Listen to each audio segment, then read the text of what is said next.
Hi everyone, welcome to the second of Hype's Coffee Break webinar series. This one's going to be focused on developing an engaging and sustainable program, and we're going to have a heavy bias towards communications and what communications can deliver for us to support an engaging program and something that's going to last forever moving forward.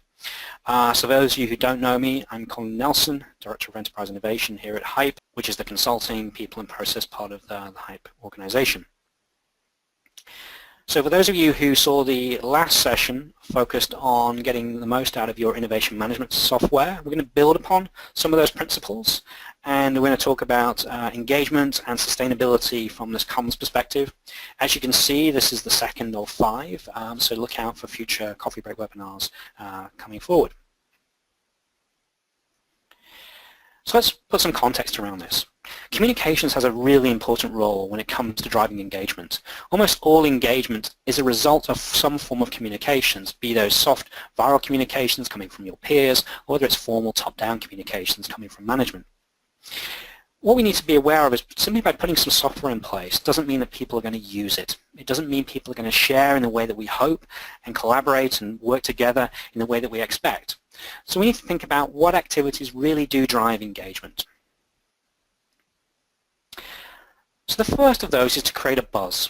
We need some enthusiasm, some momentum to build. We need to try and excite and entice our potential audience, explain some of the opportunities and benefits of sharing and collaborating online around corporate business challenges.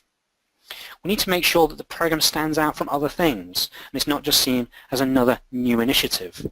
That means in certain cases we may want to complement existing communications activities, and in other times we might want to be deliberately different.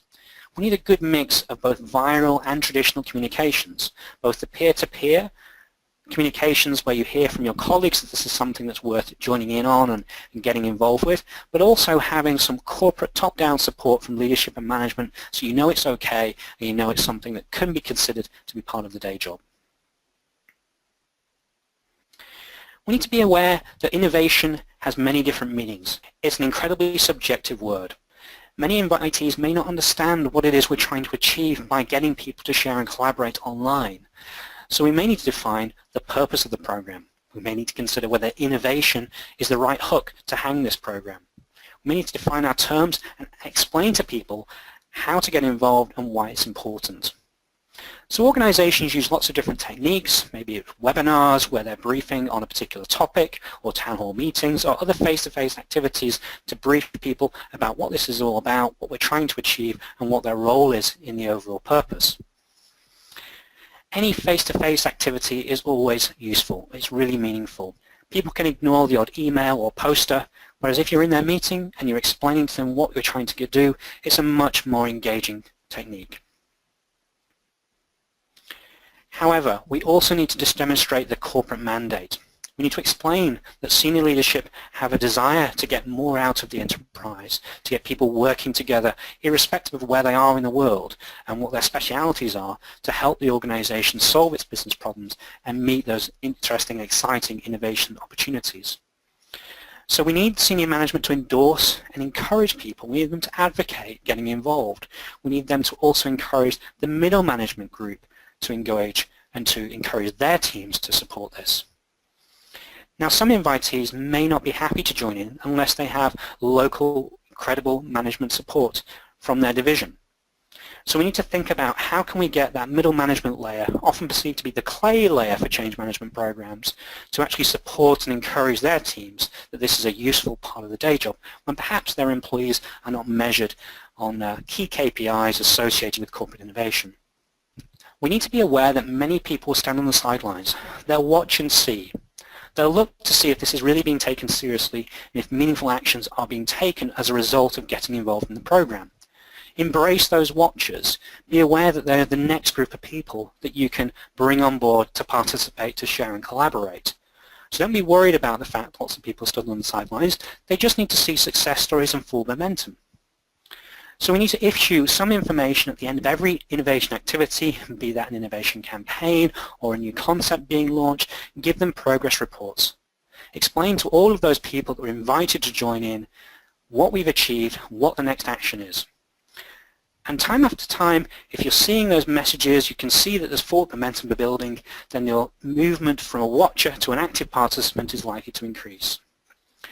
Recognition is crucial in ensuring that the people that have supported you continue to support you. But be aware that the people that offer you great ideas are only part of the puzzle. In many cases, other people have built and improved upon the ideas that have been shared. They've developed those ideas into more rounded concepts. So be conscious that we really need to be recognizing all of those people that have added value to the program. So yes, of course, recognize those people that share their ideas, that offer some inspiration for others, but equally look for those people who are building and improving upon those concepts and see if we can find a way to recognize them as well. Over time, if the enterprise sees that we're recognizing those groups with equal balance, you'll get more collaboration, better and richer, more rounded concepts as more people feel that this is a comfortable space. They're no longer obligated to have an idea to join in. They can help each other, and that's something that a lot of people are very comfortable with. So let's look at some practical steps to help build belief and confidence in your online innovation management program. Issue regular success stories. So people understand that, of course, innovation takes time. But on a quarterly basis, if we can offer some kind of feedback, some newsworthy items, let's say if an idea has made it into proof of concept, let's say if an idea has made it into the market, let's give a retrospective review on the last 3 months and what we've been doing. People need to see forward momentum. They understand that these things will take time, but progress will help build support and belief in the program. And bear in mind, you've got two groups. Those people that have joined in already, that want to see that this was a good use of their time, so they continue to come back, but also those groups that aren't yet participating and not yet joining in. We need to show that they're missing out, that this is the way to achieve real change in the organization and get their exciting ideas implemented. Bear in mind that the marketing job for the program never stops. Look at your attrition rates. How many new joiners do you have every year? Consider that they may have come from organizations where there's no mandate to get involved in corporate innovation.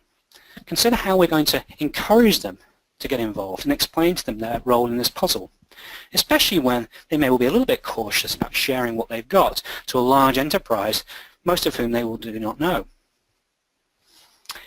The top-down messaging only goes so far. So, of course, we want people to join in and we want to build belief in the program, and top-down messaging will be helpful for that. But to get into every corner of the organization, we need forward momentum. We need success stories, and we need to keep that marketing activity there to ensure that people see the value of this sort of program. As I mentioned before, innovation takes time. We may well have handed over a great idea or a rounded concept to another part of the business. Let's keep in touch with that business. Let's see how they progress. Because when we see next steps emerging, when we see forward momentum emerging, let's record that and let's communicate that back to the initial invited audience. Let's explain the fact that this program does deliver forward momentum. It does deliver new concepts, new innovations.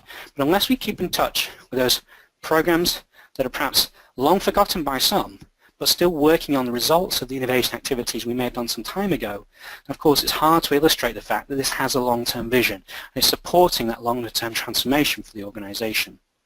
So when we issue those quarterly newsletters, let's have a good mix of recent stuff but also forward momentum from older programs. Actively look for the non-engaged. Look at your engagement metrics. Look at which divisions are not yet on board. Perhaps we have a middle management leadership issue there, or perhaps the sort of topics that we're going after are not engaging to that particular skill set or group. There will always be pockets of people who are not yet engaged, so let's talk to them. Let's understand what their concerns are. Let's see if there are particular blockers that we can resolve. But use the metrics and use the data that's available to us to target those individuals and see if we can shape the program in such a way that they feel more comfortable. Any personal contact will make a difference. You'll be amazed what you can learn by simply picking up the phone and asking them if they're interested in this sort of topic and how and why they would like to get engaged, and see if there are any blockers there.